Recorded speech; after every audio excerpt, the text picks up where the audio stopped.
As far as the chaos we find ourselves in these days, it's difficult to say which side pulled the trigger first. Erusia deployed an automatic intercept system with drones. Osea implemented long-range attacks to bypass them. So Erusia decided to sabotage Osea's communications and navigation technology.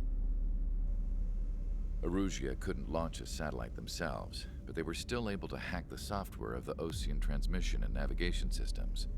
Before Osea even noticed, half of their satellites were hijacked. That's when things got ugly. In an attempt to knock out each other's capabilities, both forces launched fighters loaded with anti-satellite missiles at the same time. Only military satellites were targeted.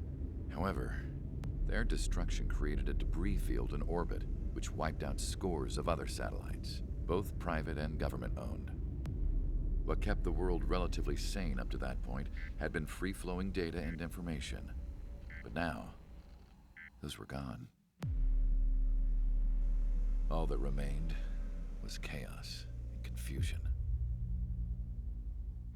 Government and civilian broadcasts and transmissions were cut off. The flow of information had ceased. Forces on both sides of the conflict now found themselves unable to communicate with their superiors. Many of the smaller countries annexed by Erusia and yearning for their independence seized the opportunity and started their own uprisings. As for why some of Osea's military decided to break off from the main force and continue on their own, I have no idea.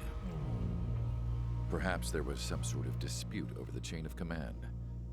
The continent that had once seen wars that were only fought between Osea and Erusia was now full of numerous conflicts between rival leaders vying for power. Insurgencies were everywhere.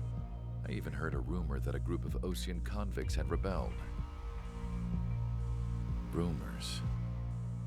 It never ceased to amaze me that even at a crazy time like this, something as trivial as a rumor could find its way here. Communications from corporate were cut off. Apparently, the entire computer network was down.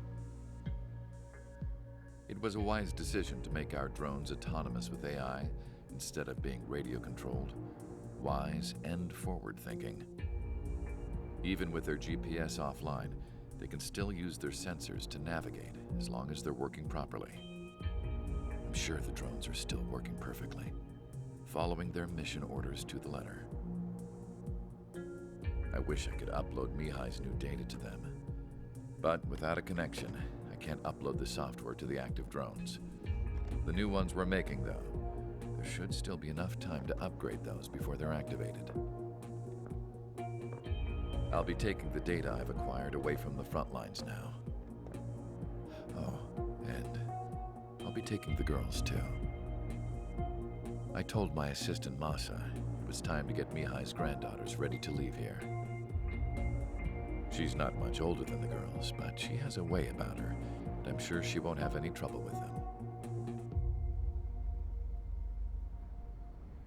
I saw a plane flying off in the distance.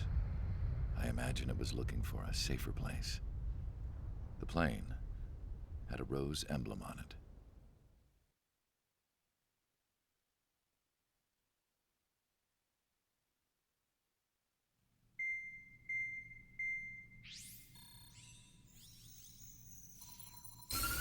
Erusia's communication networks have been down since their satellites were destroyed.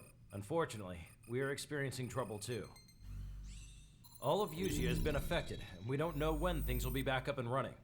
We're not even sure if this is Erusia's doing. Still, we will follow the strategy that was originally planned and move on to the next operation after liberating Farbanti. Let's get to it. Since the war began, we've been receiving communications in secret from an officer in the Erusian army.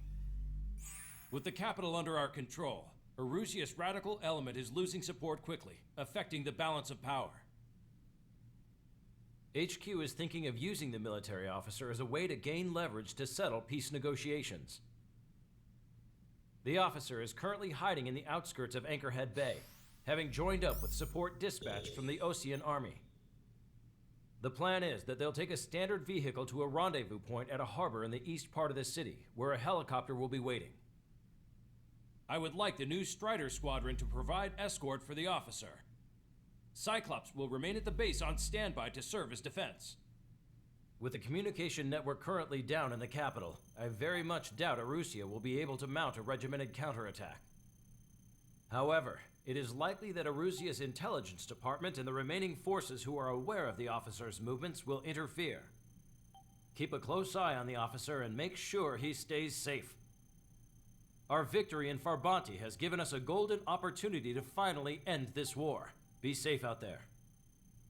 Take note that our satellite-based IFF has become unreliable following the recent communications failure. As such, target ID will be done by processing the images from the infrared cameras on your aircraft. Objects will initially appear as unknown on your HUDs, but will be ID'd once you close in on them for a set period of time.